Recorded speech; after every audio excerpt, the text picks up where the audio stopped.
Well, welcome, guys. This is a new space that I've created so that I can be open to you and you can get to know me better. And today, for our first episode, I am going to be sharing my healing journey.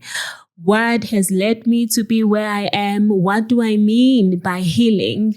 And how is God involved in my healing experience? So it took me a long time to do this. I've been very afraid, if I'm just honest with you. I've been afraid to open up my life in that way and allow you to get to know me. I've always known that I want to share my life. I'm a person who's not afraid to tell my story. I'm a person who's not afraid to be vulnerable. But I think this was a different type of vulnerability. But I've come to a place where I have no other option. This is where I am. This is where my life has led me to be. And I'm excited to be here. So I talk a lot about healing. In my podcast, I talk a lot about healing on our social media platforms. So what does healing mean to me, or what does healing look like to me? I think I need to tell you my background as a very religious Christian. And to be honest, back then, I didn't know that I was religious. I just thought that there's certain types of people who are religious, but it wasn't me. Only to realize now when I look back was that, I was living my life trying to conform to rules and standards and regulations. Because religion is all about laws, is all about control and fear. So I was a very fearful Christian, I know when we get born again, we are told, okay, this is where you should come. Because if you do not believe in God, then you are going to go to hell. That is also a fear-based message. And most of us go into our Christian relationship or in our relationship with God with that fear, rooted in fear of that if we do not perform certain things, if we do not speak a certain language, then God will never approve of us. And so that is where I was coming from. Just needing this approval and needing to perform things the right way and do what I'm supposed to do in order to prove myself that I'm worthy to God. It sounds crazy, but that is where I was. And I know that is where a lot of people that I admire and respect, that is where their relationship with God is founded upon fear. So, having that in mind, healing for me, coming from that background of religion and fear, it means to come into alignment with me as a whole, meaning my body, my soul, my spirit, everything comes into alignment. I think when you are in a religious cycle, the focus becomes on your spirit. There's many scriptures that emphasize that we are spirits, we are no longer flesh, And I think we take that and we run with it. And we don't do any introspection or a deeper assessment to understand what those scriptures actually mean. And for me, my healing came about having that understanding that my body matters in this situation. God is not only interested in the spiritual side of who I am, He's also interested in my heart, in my emotions, in my thoughts, in my behaviors. He is part of all of those things because He's a part of me. And He cares about all of those things as well. And so that is where the healing, is rooted for me, coming into alignment with my humanity and exposing all that makes up who I am, doing a deeper dive into why I behave a certain way, why I have certain thoughts, and going out there and seeking for help for things that I don't understand. It may be difficult for a lot of people because you hear conversations between Christians saying, oh, the Holy Spirit is my counselor. Yes, the Holy Spirit is your counselor, but also when you are going through challenging times in your life, in terms of your mental and your emotional health, you are allowed to seek for help from people who are trained to do it. You are allowed, just as you are allowed when you have a flu to go to a doctor, you are also allowed and empowered to say, something is not right in my heart. Something is not right in my thought. I need help.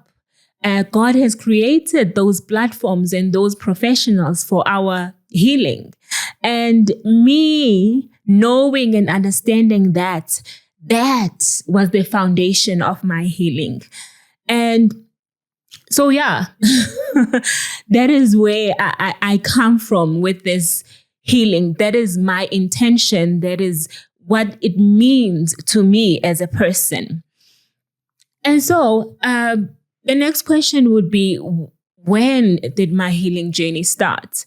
And I think today I have to share the biggest part of my life, because this was the start. It was the catalyst of me pursuing this healing, of me saying, okay, something is not right here. And it goes beyond just me trying to pray and fast about the situation. It's time I went out and sought for help. So my marriage was that thing for me. It was the catalyst to my healing journey. So that's why I'm able to say it was the worst and the best thing to ever happen in my life. Because without all of it, I don't think I would be this person that I am today. Without everything that has occurred, I don't think I would have discovered this version of me, the healthier version of who I am. And so, I think for a lot of people, for most people who follow me on social media, they know my story, maybe bits and parts of it. I got married in 2020. It was during the COVID times. We had planned a big wedding with my husband. And I think when the COVID hit and now social gatherings were prohibited, we still wanted to get married. So we ended up doing something small with just family members. So we got married in 2020. That was it was very exciting. I think you get caught up in the idea of, okay, I'm going to wear a white wedding dress. I'm going to have nice hair, nice makeup. The day is going to be about me. And I think most of us don't really understand the implications of what it means to be married. We don't even know ourselves yet to even be in that situation of knowing someone else. But yeah, I was there. I was hopeful. My husband and I had met in church. So we're both Christians, and I had been a Christian for like 2 years. So I was very new into it, very optimistic.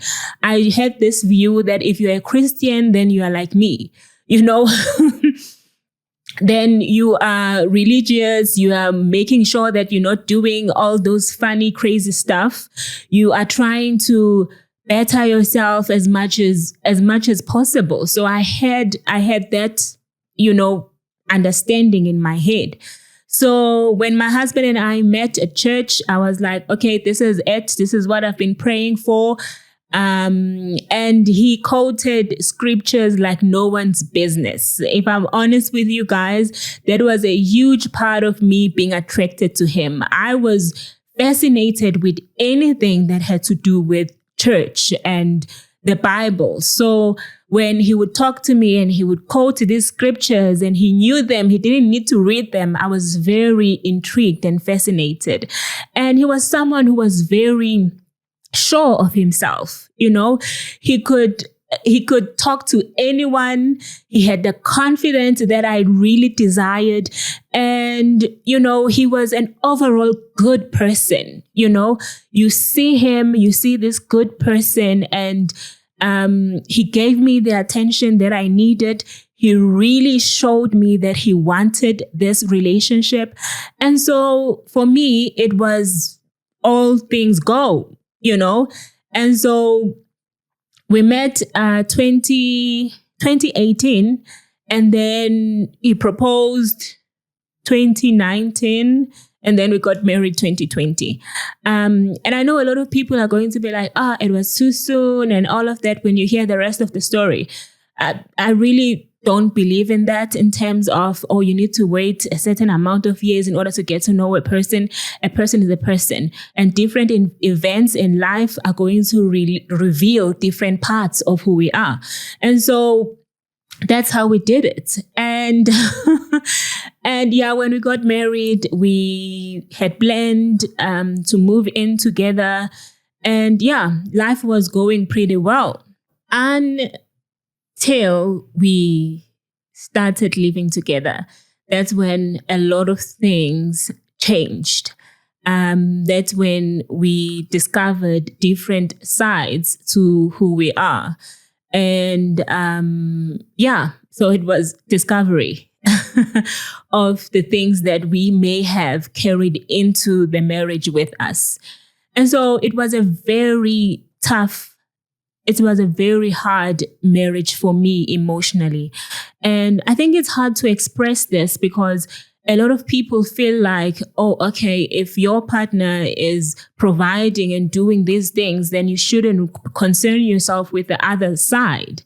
But for me, it wasn't that way. I've come to realize that I was someone who was dealing with abandonment issues.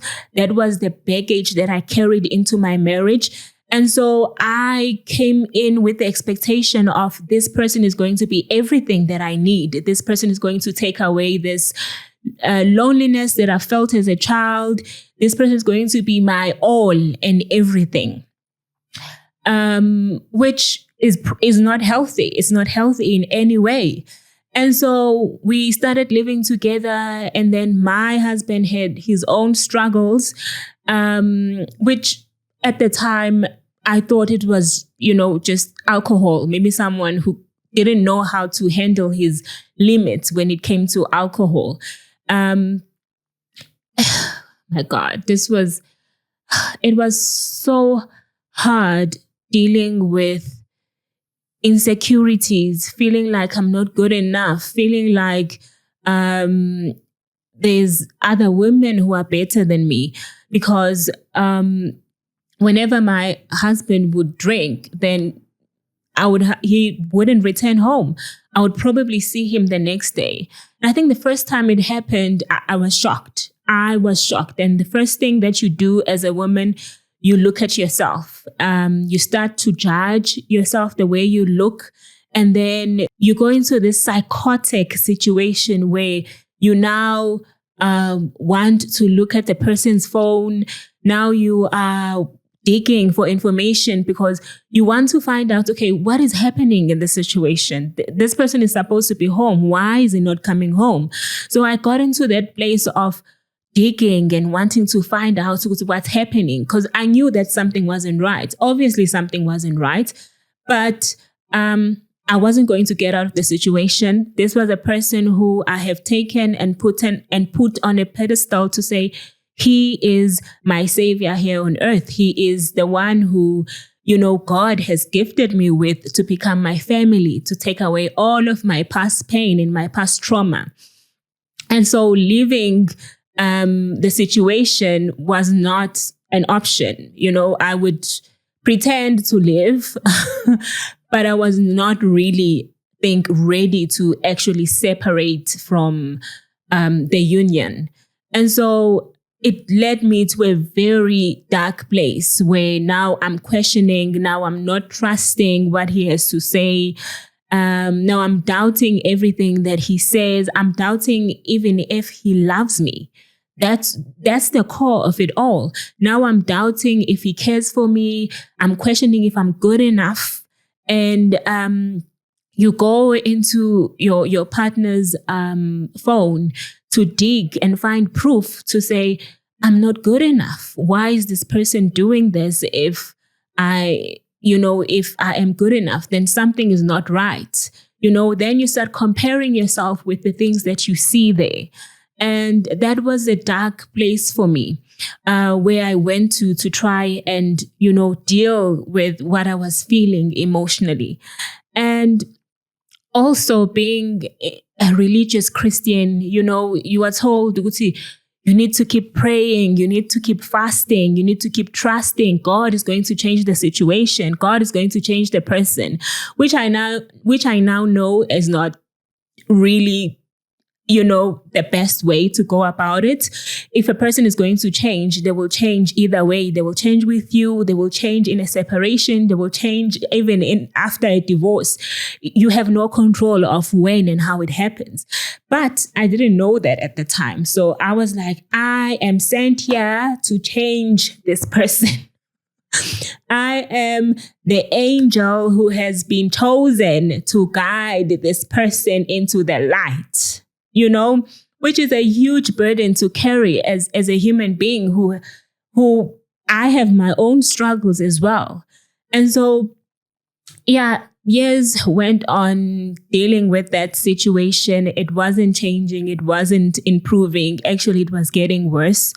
And I think things shifted when I got pregnant. I got pregnant 2021, and a lot of things have changed at that time. I had lost my job. My husband had resigned from his job, which he also didn't tell me that he resigned. I had to find it.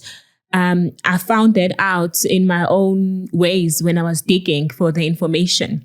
And so there was a lot going on. And when I felt pregnant, I was like, I think in my head, I just felt like, okay, this is going to change him. If nothing else changes the situation, this is it. He was going to be a first-time father. I had 2 kids before my marriage. And so for him, this was going to be his first. So I created a whole world based on me being pregnant. And so going through those financial difficulties as well, where we had to move and find another place to stay. We relied on family. Shout out to my mother-in-law, who was very present in helping us just have something to eat. It was a very dark time for us financially, and things were not even improving between the two of us, in the behaviors, which I was hoping would change in time. And so got pregnant. We moved to his cousin's home, and thankfully he opened the doors for us. So we went and we lived there, and that's where I got pregnant. And with all these expectations in my head regarding my pregnancy, and unfortunately nothing changed. His behaviors didn't change. They were getting worse. We moved to another state, and immediately the first weekend we got there, he was out, and I would have to sleep there by myself in a whole new space. And I didn't know it at the time, but I remember I was having panic attacks. It was so hard. I would have anxiety. I would have panic attacks. And I didn't know how to deal with that. I didn't even know how to define what was happening. All I knew was that I was heartbroken. I was hurt by the situation, and I needed him to change. And so, things didn't change.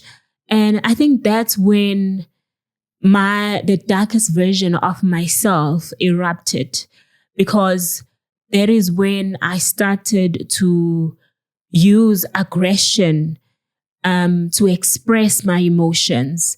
You get to a place where you believe and you think that using aggression and being physical and being physically abusive with a person is going to open their eyes for them to see how hurt you are. But it doesn't do that. And no one, in any case, no one should ever be physically abused. A man should never be physically abused by a woman. A woman should never be physically abused by a man. But I found myself in that space. And at the time, I didn't know how to define it. All I knew was that I was hurt. And this was the only way I could get my point across. It wasn't working. But then I don't know what happens in your head. You find yourself just being a zombie, and you can't really, control yourself or the situation. And so I think that really shifted another part of our already strained marriage, because now he has to deal with a pregnant wife who is aggressive, who now is feeling like, okay, because maybe she's pregnant, which was a strange moment for me, because I've never thought of myself as an aggressive person. I've never been that person, because it didn't start at that time. Our struggles didn't start then. They had started before then, but I've never resorted into, using aggression and being abusive. And it was only when I started counseling where I realized that I had gone through pre and postpartum depression. And so pre-postpartum depression is when you have the depression basically starts during your pregnancy, and then the postpartum depression is after the pregnancy, after you've delivered the baby. And so I think through counseling, that's when, because I had to open up about all these things and share everything, that's when it was discovered. And it was such a gracious moment for me to have that opportunity to put a name to what was going on, because you look at yourself and you're like, I'm no longer the person I used to be. What is going on here? You no longer identify with the person you used to be or the person you want to be, but you've become a whole different person. And it's hard to break away from that when you don't know what is going on. So when I started counseling and I got to understand, it was okay, that the aggression began when I got pregnant. And obviously it was a very tough time for us. And I had a lot of expectations with my pregnancy. And I think when those expectations were not being met, everything erupted. All the resentment, all the pain, all the mistrust, all the hurt, everything came into one big volcano. And the moment that really, really shook me to my core, to where I finally decided, okay, I need help. Something is not right here. I remember we had now moved from this other place, and we were back now in Durban, and we were living at his family home. And I think at that time I had gotten so used to using my aggression to voice my pain and my hurt, that even at his family home, it was something that I didn't even think twice about doing. God, guys, this is, yeah. And there's an incident that happened that really changed. I think it opened my eyes in a way. But at that time, it was very embarrassing, because I remember it was New Year's Eve, and I was in the room with the baby, which I had very bad postpartum depression. And it's not an excuse, but my mind was just, it was not in a healthy place. So I was in my room, and, he's outside with his family celebrating, drinking, and doing all that. And I think I heard something that really, I heard he was making comments to, I think there was a woman who was walking up past the street, and I heard him making comments, and it just made me so mad. And I remember going out and asking him about it and him denying it. And it led into a fight, a physical fight. And it was insane, you guys, because he was drunk in this situation, obviously couldn't protect himself. And I was so overcome by anger and all these other things that I was going through that my mind was totally out of it. I was basically psychotic. That's the only way I can describe myself in that situation. And a family member saw what was happening. And I think when she called my name, that was when it was like a light bulb just hit me. Because in that moment of true shame and embarrassment, that was when I was able to see the pain that I was actually causing to my husband, the pain that I was actually adding on to the situation, how I had completely lost who I truly am. And that was the event that made me, the next day, I remember praying and saying, this is not right. I've prayed all I could pray. I've fasted. I've been reading the Bible. Nothing is changing. What is going on here? You know? And I remember just getting this impression to say, okay, reach out. And I went to Google. I reached out. I searched SADC. I had heard about SADC before, but I've never really dived into it. So I went to Google. I searched for SADC, which is South African Anxiety and Depression Group. And so I found their contact details and I phoned to call. It's a toll-free number.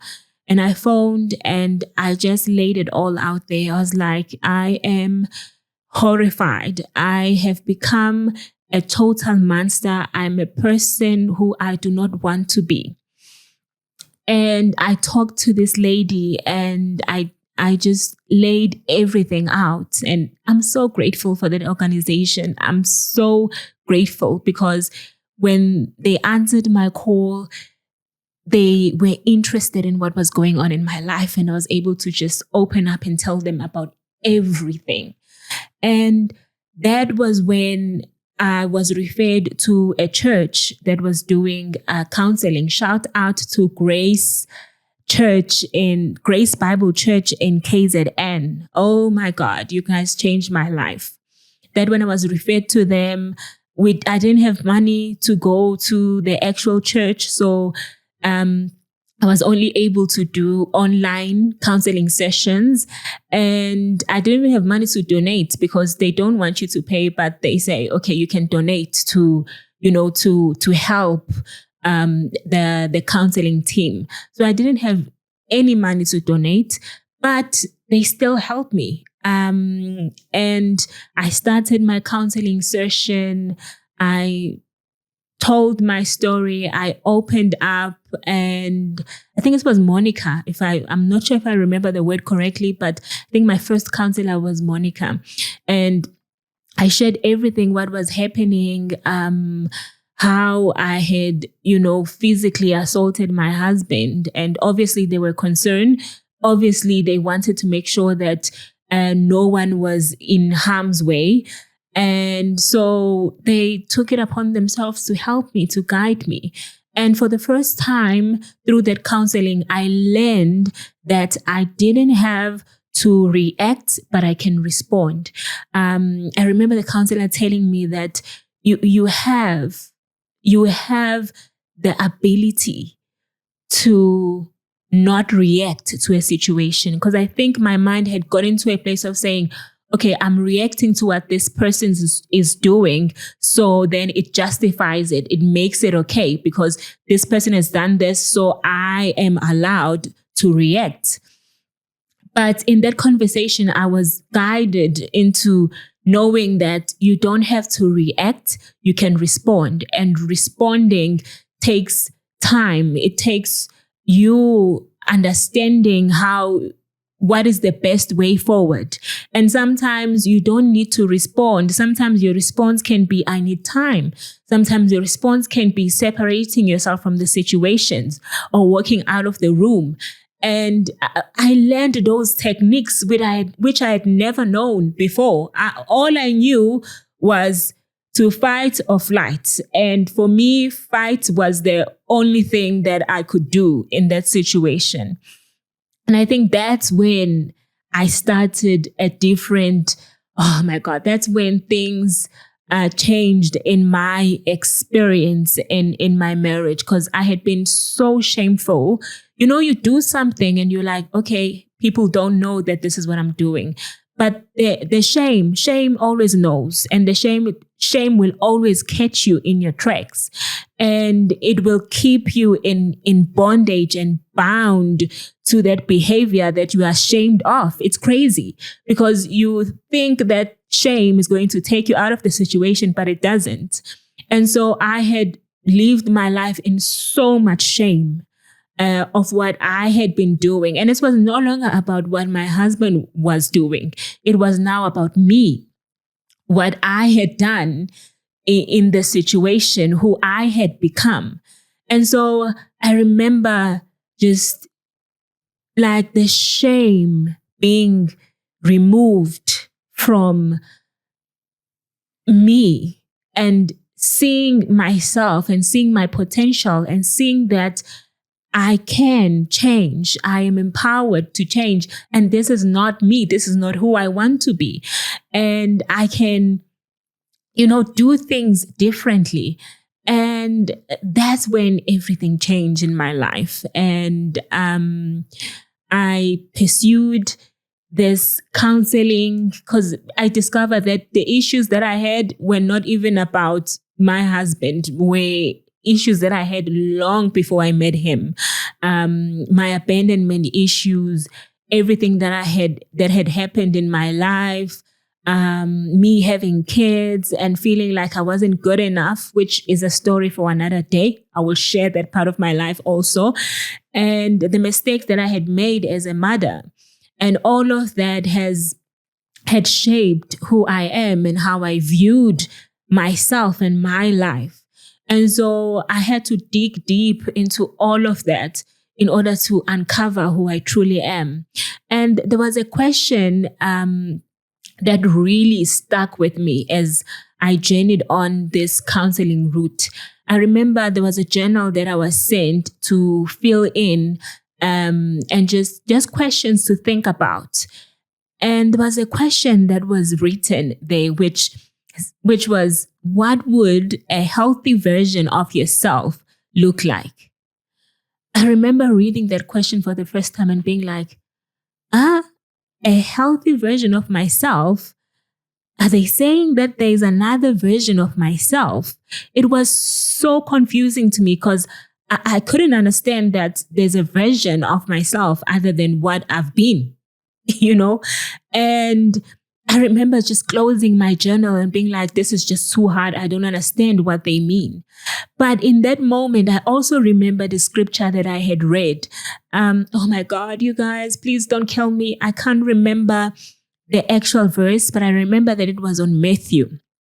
The message of the scripture was, you will discover the real you. It said like, if you come to me, it was Jesus speaking, saying, if you come to me, then you will discover the real you. And I connected those things. I connected what I had read in the journal, which was talking about a healthy version of me, and what I had read in the scripture, which spoke about discovering the real version of you. And in my head, everything made sense. It was like fireworks. And I began to understand, you could say, oh, so this healthy version of me is the real you, is the real me that the Bible talks about. And I was in pursuit of that. I was relentless. I think it's part of my personality that is, once I know what I need to do, I do it. I will do it to the best way it has ever been done. I do not give up until I know that I've given it my all. And such is my whole relationship in terms of my Christian journey. I remember being born again and saying, if I'm going to do this, I'm going to go all in. And I want to really find out, what do they mean when they say, once you give your life to Jesus, your life will never be the same again. I was in pursuit of that version of your life will never be the same again. So I think it comes with my personality. And so I just dug myself into that. So I was like, okay, I am going to find the real me, the healthy version of me. And that has been my healing journey. That has been my pursuit in life, finding who I truly am apart from the trauma, apart from my abandonment issues, apart from the trauma in my marriage, apart from my husband, apart from me as having the role of being a mother. I have fully given myself over to say, I am going to pursue this healthy version of me. I'm going to pursue this being that I feel I was created to be. And so that is basically my healing journey. That is when everything made sense to me. And I knew that this was the right path for me to take. I knew that God was involved in this. And I think the lie sometimes that we believe as people is the assumption that once you go to a therapist, then God is no longer involved. That is a lie. Why would we think that once you go to a doctor, then God is no longer involved in your healing? It's a lie. God is involved in everything that you are, in everything that you do. There's no parts of him that will separate yourself from you. Whatever, even if you can do the most darkest thing, he is a part of you. He is in you. I was listening to a message today, and I was listening to Malcolm Smith, and he said, Christ is closer than your body. Oh my God, you guys, that is so powerful and mind-blowing at the same time. But for me, it resonated as truth because that's how I live now. He is closer than my body. He is a part of me. I'm in him. He is in me. We are one. We move in this life as one. He doesn't reject me in certain areas of my life. He's not ashamed of me. He is a part of me. He's everything that I am. And so that has been, my story and my journey to healing. And as difficult as it may be to share this with the world, but it has guided me to this version that you see today, to this person who's able to smile. Oh my God, I remember days, you guys, when religion has you, you can't even smile. I remember I would be bitter. I would be so frustrated in the car when my husband would play amapiano or igqomu, because I'm like in my head, oh, now he's thinking about his grooving times. He's thinking about that. I would be so bitter. You would not even laugh. Like you can't even laugh at jokes. You take everything so seriously. Everything is about you defending God. Everything is about you being perceived in a way that shows you as a good human being or as a good Christian. Everything is just about performing and looking the part. But I was so miserable in that life. It never gave me any freedom. I always wanted to prove myself. And I think because of the personality that I have, which is to work and be productive and do what you can. So I was going to perform also in terms of religion. I was going to perform and prove to everyone else that if there was going to be the best Christian in this world, I was going to be a part of that. I was going to be sitting in heaven, closest to Jesus, wearing those crowns, because I thought that following the rules is going to get you there. When the next part of my life happened, I had delivered my baby, which was also a very hard transition for me because I had postpartum depression. I had struggles breastfeeding, which I think that's something that I would really love to talk about on the Safe Place to Land, because I've seen that a lot of women go through that and it's not spoken about enough. So then my husband got a job in Joburg, and then we moved, all three of us, me, our son, and him. We moved to start our life over here in Joburg. We're very optimistic. We're like, this is a new start. I felt like I had changed, and for me, changing is not just about changing behavior. I remember I sat my husband down and I spoke to him. I said I told him about my counseling journey. I told him about this version of me who I had become. I apologized to him about, harming him in any way. I've always been a person who takes accountability. If once I know that I'm wrong, then I'm not going to hide behind the shadows. I'm going to come and confront the situation. And so when we moved here, we're very optimistic. We both felt like this is a new start for our family.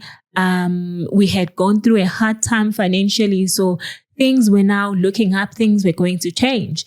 Obviously, I still had the belief, a small, tiny belief at the back of my head that now my husband is going to be the husband I've always dreamt of. Now things are going to change. We are moving to Joburg. Now his friends are left behind in Durban, because that's what we assume as wife. You think it's the friends, but it's never the friends. It's the person, actually. So I was like, okay, this is the start of our new life. And then my husband had to come first because he had to work, and the company that had hired him arranged for everything for him, where he was going to stay and all of that.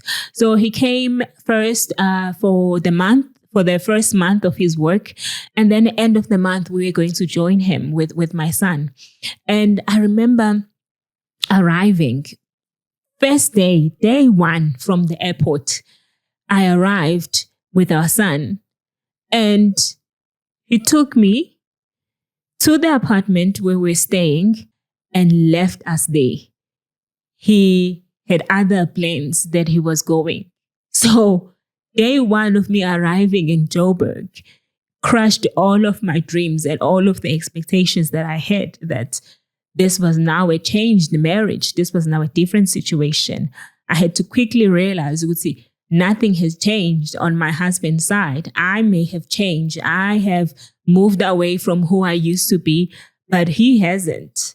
And that was another crushing time where now I knew better. Now I was like, okay, I'm not strong enough to deal with this.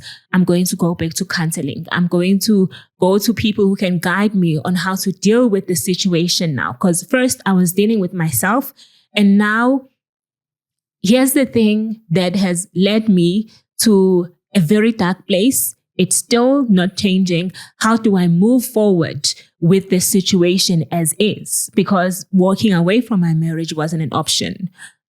And so I went back to counseling, tried to deal with what was going on, with all the expectations I had, and the situation of my husband still disappearing on weekends, the lies, him never being honest. And so I had to find a different way to move forward.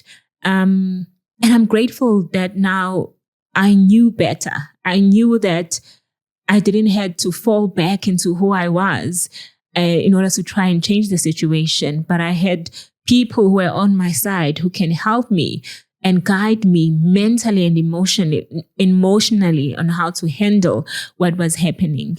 And so, yeah, we moved to Joburg. Life was better financially, but still we had the same issues. And I think one thing I can give my husband, like he was an amazing provider. Like he took care of his family to a T, and he took care of his son to the best possible way I have ever seen a man show up. So in the way that he knew how to show up as a husband, he did it to the best of his abilities, such as in the way that I knew how to show up as a wife, which was to stick around, which was to be true to my vows, to commit, to be faithful. I did that to the best of my abilities. So in all aspects, you can say that we both gave it what we had and what we knew to give. And what we didn't is because we didn't know and we didn't have the ability to give what we didn't know. And so, yeah, we started our life over and then the kicker happens.